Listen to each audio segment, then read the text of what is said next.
علامہ اقبال علیہ رحمہ کہتے ہیں میں بچپن سے ہی قرآن مجید پڑھنے کی عادت رکھتا تھا. آواز بھی بہت اچھی تھی اور ہمارے گھر کا ماحول ایسا تھا کہ میں قرآن مجید کی تلاوت کبھی بھی ترک نہیں کی تھی. ہماری صبح کا آغاز ہی قرآن مجید کی تلاوت سے ہوتا. لیکن آخری عمر جب ہوئی تو گلا خراب ہو گیا تو قرآن مجید پڑھتے تو تھے لیکن اس طرح لے سے پڑھنا مشکل ہو گیا. تو جس طرح لوگ حال پوچھتے ہیں جناب کیا حال ہے تو لوگ بتاتے ہیں کہ یہاں درد ہو رہی ہے اور یہ مسئلہ ہے یہ مسئلہ ہے. لیکن اقبال سے کوئی جا کے پوچھتا کہ حضرت کیا حال ہے تو اقبال کہتے کہ لطف قرآن سحر باقی نہ مان.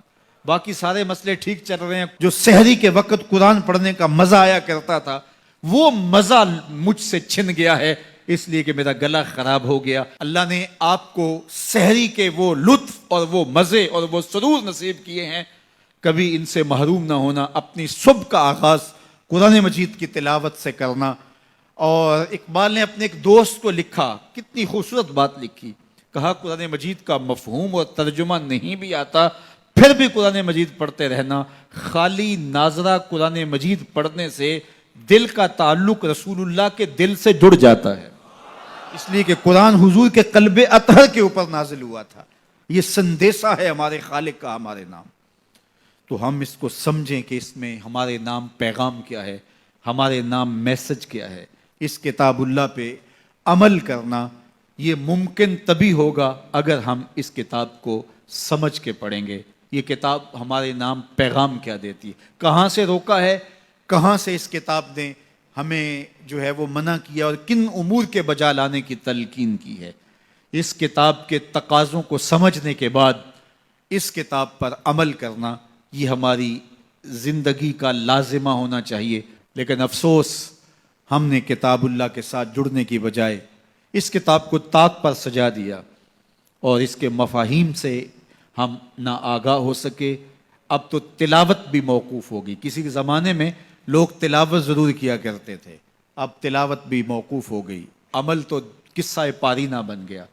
ہماری زندگی اس کتاب کی مطابقت میں گزرنی چاہیے تھی. آپ مارکیٹ میں یہ مائک بھی لینے جائیں تو اس کے ساتھ بھی چھوٹی سی بک دیتے ہیں جس میں کمپنی بتاتی ہے کہ یہ مائک ہماری کمپنی کا, اس کو استعمال کیسے کرنا ہے. یار آپ جہاں سے جو چیز خریدے تو اس کے ساتھ چھوٹی سی بک ضرور ملتی ہے اور اس کا طریقہ استعمال بتایا جاتا ہے. جس خالق نے انسان کو پیدا کیا اس نے ساتھ قرآن بھی دیا ہے. اس کو پڑھتے جاؤ, زندگی گزارتے جاؤ. زندگی ٹینشنوں کا مجموعہ نہیں ہوگی, زندگی جو ہے وہ خوبصورت تمہیں دکھائی دے گی, زندگی حسین اور جمیل دکھائی دے گی, اس لیے کہ یہ زندگی قرآن کی مطابقت میں گزرے. اور ایک مومن کی زندگی تو قرآن کے بغیر گزرنے ہی نہیں چاہیے. گر تو می خواہی مسلمان زیستن نیست ممکن جز بقرآن زیستن. اگر تو مسلمان بن کے جینا چاہتا ہے تو قرآن کے بغیر جی نہیں سکتا ہے. تیری زندگی ہی قرآن ہے. آج پوری دنیا کے اوپر مسلمان ذلت اور رسوائی کی زندگی کاٹ رہے ہیں. کبھی سوچا کہ یہ کیوں ہے؟ ہماری پستی, ذلت, نکبت, رسوائی کتاب اللہ سے دوری کے نتیجے میں. آج واجبی سا تعلق ہمارا اس کتاب سے رہ گیا ہے. اس کے مفاہیم سے ہم آگاہ تک نہیں ہیں. قرآن کہاں روک رہا ہے, قرآن مجید کی تعلیمات کیا ہیں, اس کی تلاوت ہماری زندگی کا جزو لا ینفک ہونا چاہیے تھا. اس کی تلاوت کے بغیر زندگی گزرتی نہ. یہ کتابیں زندہ ہے, یہ پستیوں سے اٹھا کے اوج ثریا تک پہنچانے والی کتاب ہے. یہ کتاب ہماری زندگی میں اجالے بھر دے, روشنیاں بھر دے. لیکن ہم نے اس کتاب کے ساتھ سلوک کیا کیا. بڑا خوبصورت لہجہ اختیار کیا اقبال نے.